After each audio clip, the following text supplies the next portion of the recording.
Smile, your heart is breaking. Smile, though the SPFL are corrupt as hell. So it came out in the wash. Anyway, we'll talk about that in another video.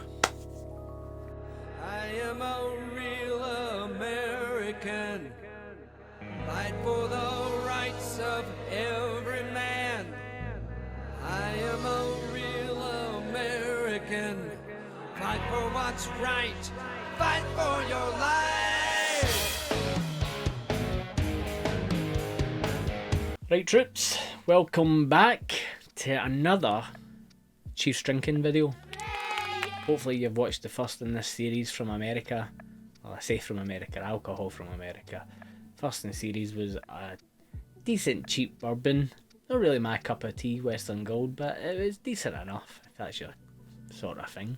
Now, the next one in this series is we're going to go for another American type of whiskey, otherwise known as the rye whiskey. Now, I had a bit of a comeback maybe 6, 7, 8, 9, 10 years ago when Mad Men first came out.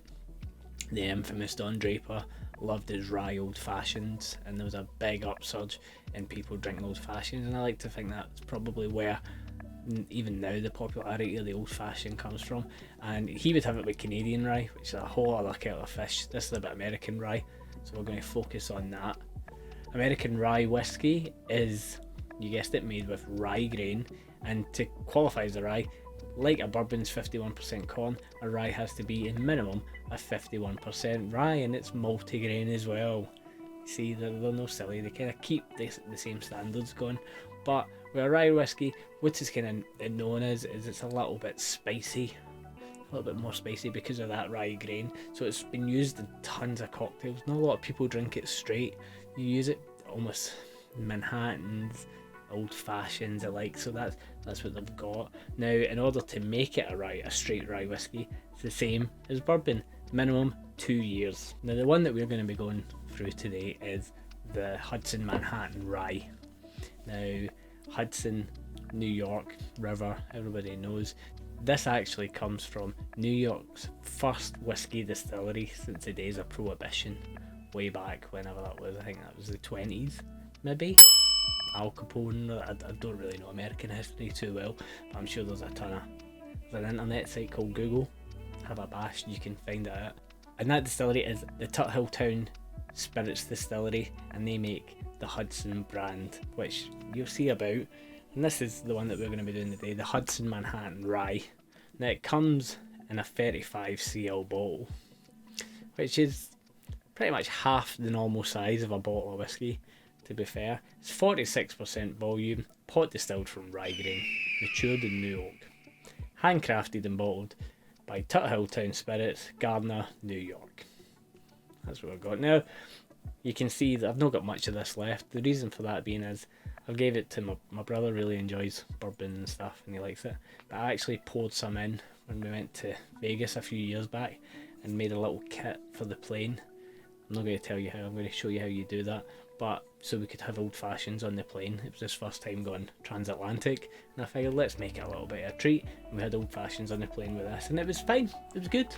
So I've never drank it straight, but I suppose we better just get into that. Bigger measure. There you go. Now you're talking.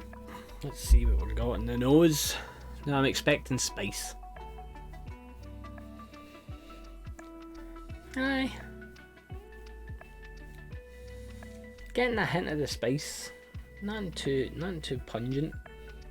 I'm not getting much by way of smell of it. My nose is better, I'll have you know. A little bit of spice, but I'm really struggling to pick anything up that's distinct from it. Now the taste. You definitely get that spiciness to it, and by spiciness I mean almost like a cinnamon spice. I'm a big cinnamon fan. And a woody, oaky type spice to it. A bit like I've spoke before, but imagine if maybe you burnt a cinnamon stick, maybe. That kind of taste to it. It's no spectacular. I think you're seeing it in my face. I'm not really a wee bit of water to it. It's not really opened it up much. To be fair, it smells a bit like cereal. A box of Cheerios. No honey nut Cheerios, but normal ones. The water's just made it flat, if anything. There's just a dullness to it now. The spice is still there, slightly sweeter now. Getting an upturn, a little bit of sweetness in the back end. But, God, I'm not selling this, huh? What can I say? I think I understand why this is used a lot in cocktails as an ingredient. Because it's got something about it. Does it have enough for me to drink that straight? No, not at all. And I'm surprised by that, because this isn't cheap. This goes for like 35 quid a bottle at this size, which is mental. Now I'm not slamming the distillery by any means. They say it's double distilled and aged.